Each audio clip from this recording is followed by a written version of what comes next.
Cross product of two vectors. इस lecture में हम दो वेक्टर के क्रॉस प्रोडक्ट की बात करेंगे।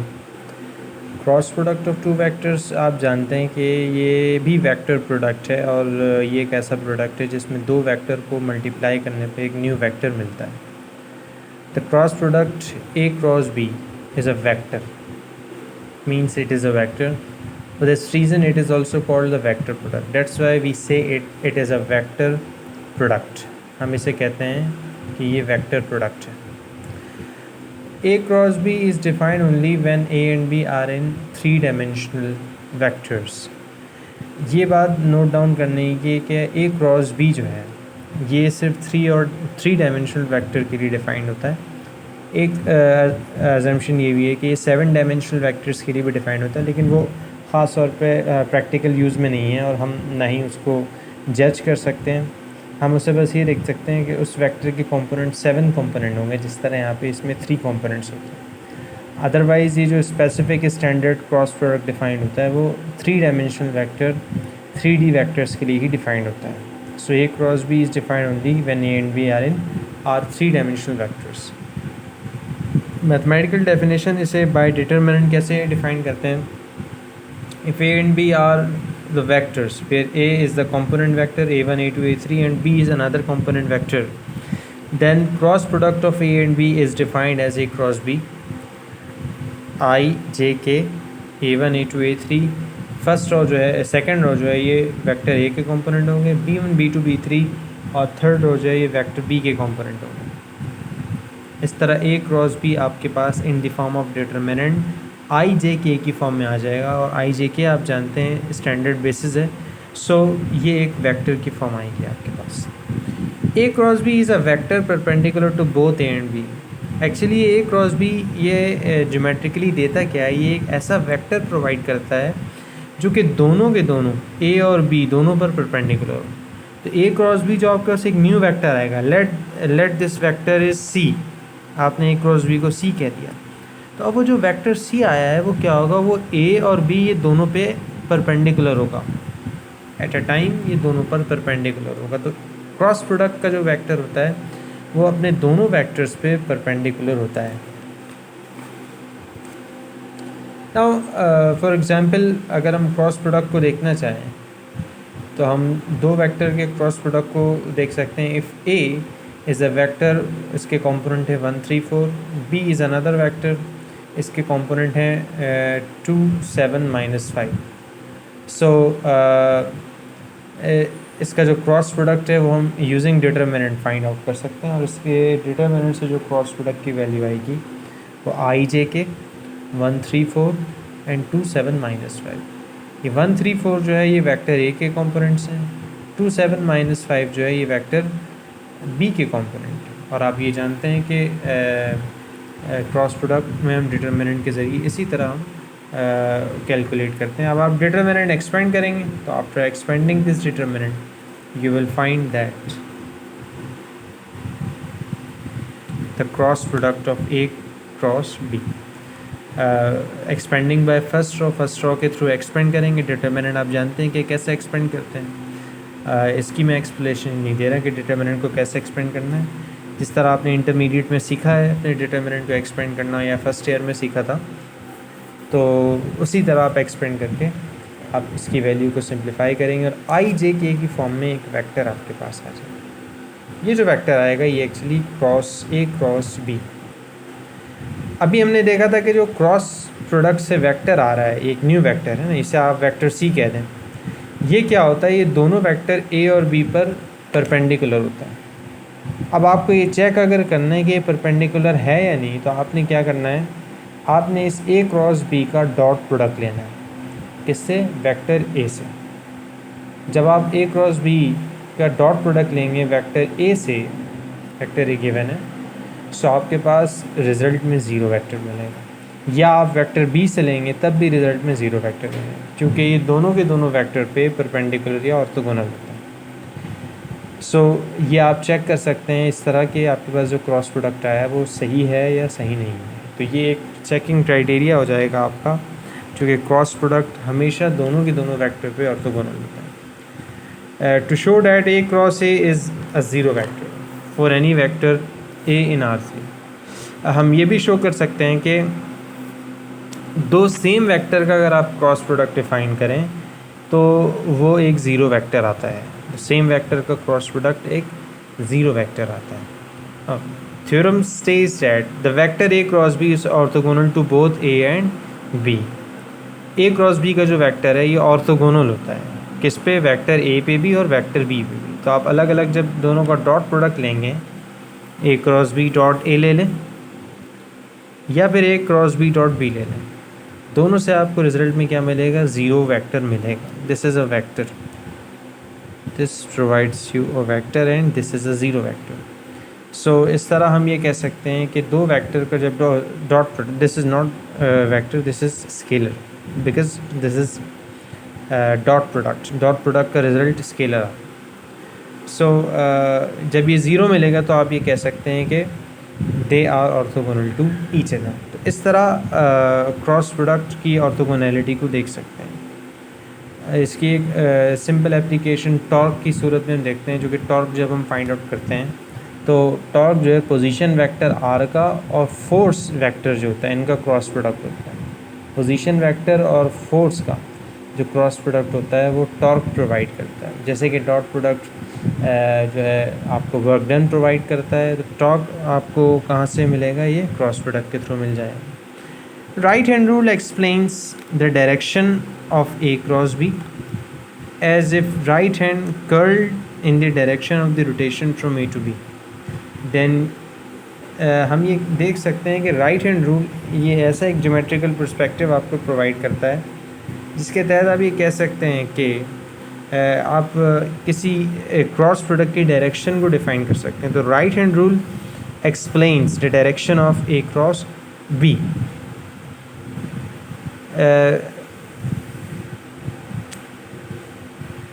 Now if we check the theorem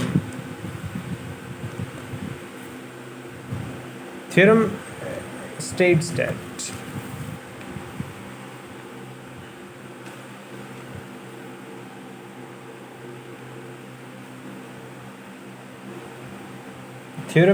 that the magnitude or length of cross product, चूँकि क्रॉस प्रोडक्ट इटसेल्फ एक वेक्टर है तो इसका मैग्नीट्यूड और इसकी लेंथ की वैल्यू भी हम फाइंड आउट कर सकते हैं। So how can we define it if theta is the angle between A and B so that the theta is in between zero and pi. Theta को हम ज़ीरो और पाई के इन बिटवीन देखते हैं।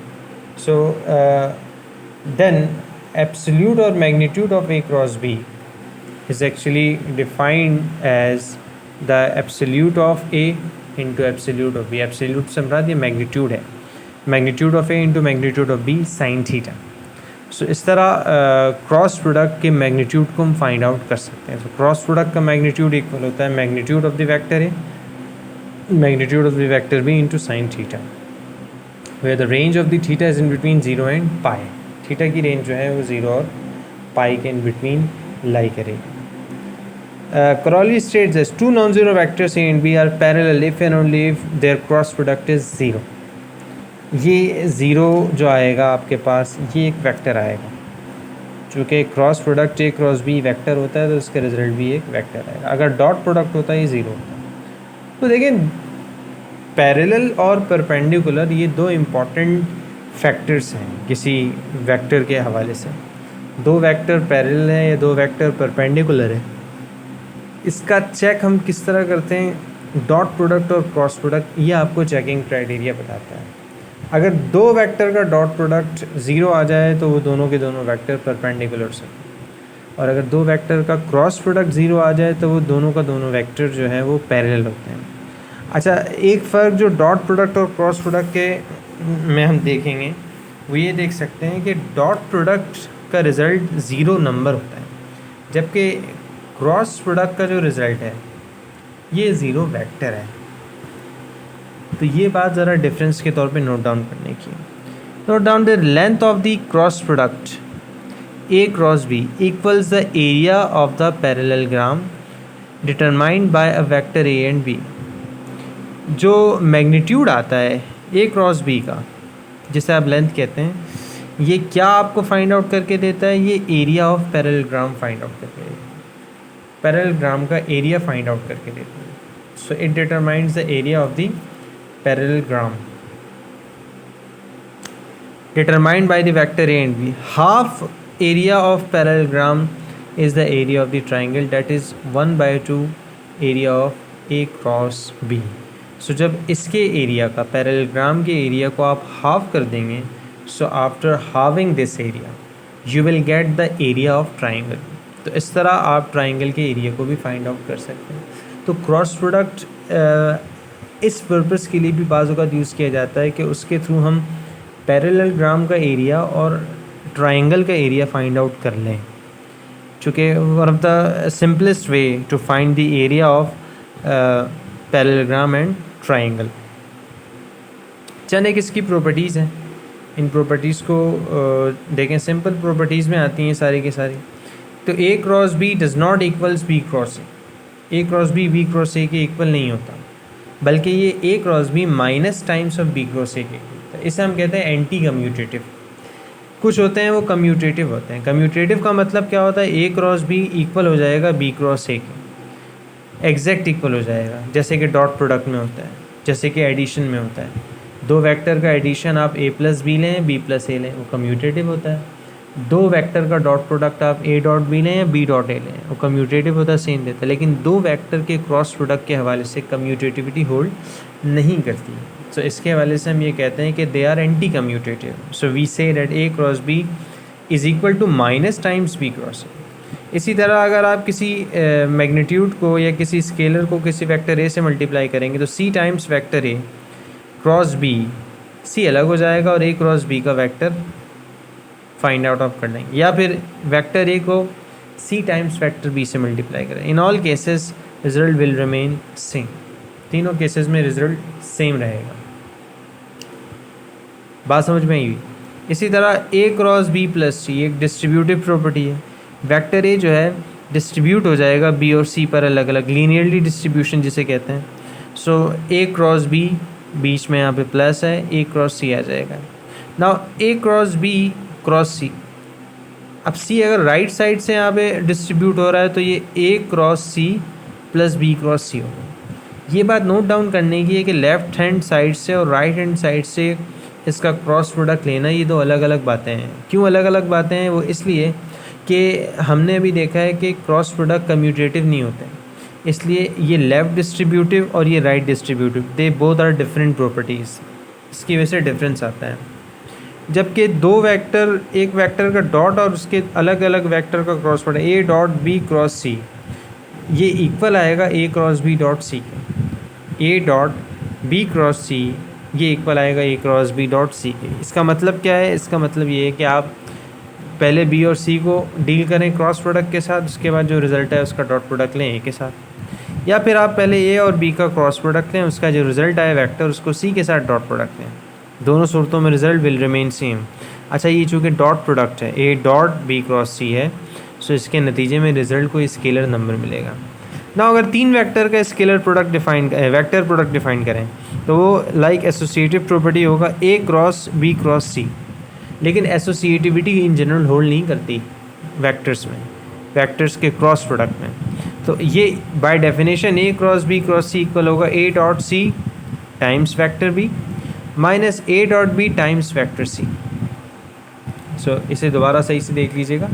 ए dot B times A dot C times vector B and A dot B times vector C. ये A cross B cross C equal होता है. In general vector के क्रॉस प्रोडक्ट कम्यूटेटिव नहीं होते और साथ साथ एसोसिएटिव भी नहीं होते हैं. ये एसोसिएटिविटी, सो एसोसिएटिविटी होल्ड नहीं करती. दो स्टैंडर्ड बेसिस वेक्टर का अगर हम क्रॉस प्रोडक्ट लें आई इंटू जे, तो रिज़ल्ट में वो आपको के प्रोवाइड करेगा. I cross J is equal to K, is equal I cross J cross K is equal to I, while K cross I is equal to J. ये आपके पास basic result है जो कि standard basis में मिलते हैं. अच्छा, जब आप इसको रेसिप्रोकेट करेंगे या फिर आप इसको कम्यूटेटिव लेंगे इसका, आई क्रॉस जे की जगह जे क्रॉस आई कर देंगे तो ये माइनस के के इक्वल हो जाएगा। चूँकि आप ये जानते हैं आई क्रॉस जे इक्वल होता है माइनस टाइम्स जे क्रॉस आई के, तो इसलिए इसका एंटी कम्यूटेटिव होता है। सो लिहाजा अगर ये के है तो ये माइनस के हो जाएगा। इसी तरह अगर ये आई है तो ये माइनस आई हो जाएगा। इसी तरह ये जे है तो ये माइनस जे हो जाएगा। सिमिलर वेक्टर, सिमिलर आई जे और के, सिमिलर का अगर क्रॉस प्रोडक्ट लेंगे तो रिजल्ट ऑब्वियस से ज़ीरो आएगा। अभी हमने देखा था जो सिमिलर वेक्टर का क्रॉस प्रोडक्ट लेते हैं तो पैरेलल वेक्टर आमतौर पे ज़ीरो क्रॉस प्रोडक्ट प्रोवाइड करते हैं। सो इस तरह यू कैन से दैट कि I cross I, J cross J and K cross K they will produce you zero. या आप खुद चेक कीजिएगा क्रॉस प्रोडक्ट की डेफिनेशन अप्लाई करके और आई जे के की वैल्यूज़ जो कॉम्पोनेंट फॉर्म में उसे अप्लाई करके। Find a vector perpendicular to the plane that passes through the points P, Q and R. Find a vector perpendicular to the plane that passes through the point P, Q and R. ये तीन point हैं P, Q and R। हमें इनकी मदद से एक vector find करना है या वेक्टर मेक करना है। ये एक ऐसा वेक्टर होगा जो कि परपेंडिकुलर होगा पूरे के पूरे प्लेन पर। अब इस वेक्टर की वैल्यू आपने फाइंड आउट करनी है। अब इस वेक्टर को किस तरह क्रॉस प्रोडक्ट के थ्रू देखते हैं ये डिफाइन किया है इस एग्जाम्पल में। ये आप देखेंगे, ज़रा से इसे देखें।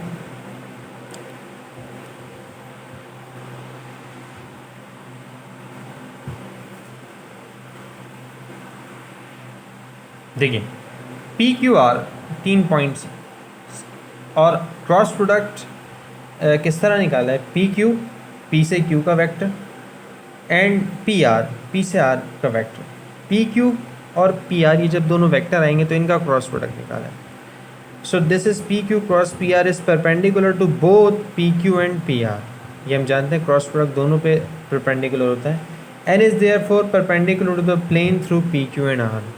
और इसकी वजह से क्या होगा, ये पूरे के पूरे प्लेन पे परपेंडिकुलर होगा। So vector P Q cross P R is perpendicular to the plane through P Q and R. और यही हमें फाइंड आउट करने को कह रहे थे। Find the vector perpendicular to the plane that passes through the point P Q and R. So इस तरह आपने P Q cross P R find out करना है। P Q cross P R find out करने के लिए सबसे पहले वेक्टर पी क्यू आप फाइंड आउट करेंगे। Vector P Q find out करने का वे हमने पिछले लेक्चर्स में देखा था कि आप किस तरह दो पॉइंट की मदद से जो वेक्टर है आप डिफाइन कर सकते हैं। So this is vector P Q, this is vector P R. ये दोनों वेक्टर जब आ जाएंगे आपके पास नाउ देन इन दोनों का क्रॉस प्रोडक्ट आप यूजिंग डिटरमिनेंट फाइंड आउट कर सकते हैं। तो इस तरह आप जब आप डिटरमिनेंट निकाल के सिंप्लीफाई करेंगे तो ये वो आपके पास वेक्टर आ जाएगा जो कि परपेंडिकुलर होगा throughout the plane whose points are P Q and R. उस प्लेन पे ये cross product. One of the another application हम क्रॉस प्रोडक्ट की देख सकते हैं। अब वो क्या है आपके पास, that is actually let P be a point not on the line L that passes through the point Q and R. Show that the distance D from the point to the line is defined by D. So यहाँ पे एक और application आ गई आपके पास cross product. Cross product distance define करके देता है, point to the line distance. Point to the line distance geometry में भी हमने निकालना सीखा है। ज्योमेट्री में आप 2D 2 डायमेंशनल ज्योमेट्री की बात कर लें, 3 डायमेंशनल ज्योमेट्री की बात कर लें, उसमें जो है डिस्टेंस निकालना सीखा है पॉइंट टू लाइन। सो यहाँ पे क्रॉस प्रोडक्ट की मदद से भी ये काम किया जा सकता है। Let P be a point, P कोई भी पॉइंट है नॉट ऑन द लाइन, और वो लाइन एल पे मौजूद नहीं है। चूँकि लाइन एल पे अगर मौजूद होता तो पी और एल का जो डिस्टेंस होता वो ज़ीरो आ जाता। So let P be a point not on the line L that passes through the point Q and R। अच्छा, जो लाइन है वो पॉइंट Q और R की मदद से बन रही है, पॉइंट B अलग है। सो अब जो डिस्टेंस होगा P to L का, show that the distance D from the point P to the line L is defined by magnitude of A cross B divided by magnitude of A, where vector A is QR and vector B is QP। Vector A क्या होगा, vector Q R होगा, और vector B होगा Q P. So इस तरह हम Q R to Q P की मदद से और इसके क्रॉस प्रोडक्ट की मदद से डिस्टेंस को फाइंड आउट कर सकते हैं। अनदर ज्योमेट्रिकल और फिज़िकल डेफिनेशन जो फिजिशिस्ट आमतौर पे यूज़ करते हैं, A cross B is equal to magnitude of A into magnitude of B sine theta unit vector N. N is the unit vector perpendicular to the plane containing vector A and B. ये vector N क्या है? ये unit vector है और ये पूरे के पूरे प्लेन में परपेंडिकुलर होता है. किस प्लेन में? जिस प्लेन में वेक्टर ए और बी मौजूद होता है. So if A is perpendicular to B, then magnitude of A cross B is equal to the magnitude of A into magnitude of B into the magnitude of this unit vector. Why? Because due to perpendicularity की वजह से ये जो theta है आपके पास ये हो जाएगा 90 डिग्री पाई बाय 2 और साइन 91 के इक्वल होता है. इसकी वजह से ये क्या होगा? Magnitude of A into magnitude of B into magnitude of the unit factor N आ जाएगा आपके पास. थीटा इज़ 90 डिग्री और साइन 91 हो जाएगा. अब चूँकि हम ये जानते हैं कि जो कि यूनिट फैक्टर का मैग्नीट्यूड 1 होता है, तो इस तरह आपके पास जो इससे रिज़ल्ट जनरेट होगा वो क्या होगा? Magnitude of A into magnitude of B, उसकी वैल्यू हो जाएगी 1 because of unit factor. So at the end आपके पास ये रिज़ल्ट आ जाएगा. Magnitude of A cross B becomes magnitude of A into magnitude of B. तो ये एक सिंपल एप्लीकेशन भी थी. डिस्टेंस हम क्रॉस प्रोडक्ट के थ्रू फाइंड आउट कर सकते हैं और इस तरह एक अनदर फिजिकल डेफिनेशन देख सकते हैं जो कि आपको वेक्टर प्रोवाइड करता है A cross B. Now scalar triple product is one of the another operation in cross product. Cross product थी अनदर एप्लीकेशन में हम स्केलर ट्रिपल प्रोडक्ट डिफाइन कर सकते हैं. और वो क्या है? वो एक्चुअली स्केलर ट्रिपल प्रोडक्ट एक तरह का डॉट प्रोडक्ट है. स्केलर ट्रिपल प्रोडक्ट कहने का मतलब स्केलर प्रोडक्ट है, डॉट प्रोडक्ट है. और ये कैसे डिफाइन करते हैं? 3 वेक्टर्स पे डिफाइन करते हैं. A B C are 3 vectors and the scalar triple product A B C of A B C are defined as A dot B cross C. A dot B cross C. और इसको कैसे define करेंगे? इनके component form से define करेंगे. Magnitude लेना है, पहले वेक्टर ए तो वेक्टर ए के कंपोनेंट्स ले लेंगे A1 A2 A3. Then vector B है B1 B2 B3. Then vector C है C1 C2 C3. इस तरह जब आप डिटर्मिनेंट कैलकुलेट कर लेंगे तो एट दी एंड आप A dot B cross C यानी कि scalar triple product of A B C find out कर सकते हैं. ये देखिए इसमें कहीं आई जे के नहीं है, तो ये कोई वेक्टर प्रोवाइड नहीं करेगा, ये आपको स्केलर नंबर देगा, कोई स्केलर देगा. और वैसे भी ऑब्वियस है बी क्रॉस सी एक वेक्टर है, ए दूसरा वेक्टर है और ये 2 वेक्टर का क्या है? Dot product. तो जब 2 वेक्टर का आप डॉट प्रोडक्ट निकालते हैं तो हमेशा कोई स्केलर नंबर देता है. The volume of parallel, it gives you the volume of parallelepiped determined by V that is A dot B cross C का मैग्नीट्यूड. मतलब क्या है? देखें ए डॉट बी क्रॉस सी ऑलरेडी एक स्केलर नंबर है, स्केलर नंबर है. अच्छा ये नेगेटिव भी आ सकते हैं, पॉजिटिव भी आ सकता है, लेकिन जब इसको हम एब्सोल्यूट में ले लें, एब्सोल्यूट में ना कोई नॉन नेगेटिविटी हम इसकी डिफाइन करते हैं. ये हम एक नॉन नेगेटिव नंबर लेना चाह रहे हैं, इसमें नेगेटिव नंबर नहीं लेना चाह रहे हैं. एब्सोल्यूट लेने का मतलब ये. तो ये आपको क्या देगा? इससे जो रिज़ल्ट आएगा, इससे जो वैल्यू आएगी वो आपको वॉल्यूम देगा. किसका वॉल्यूम प्रोवाइड करेगा? पैरेलल पाइप्ड का वॉल्यूम प्रोवाइड करेगा. पैरेलल पाइप्ड क्या है? पैरेलल पाइप्ड ये आमतौर पे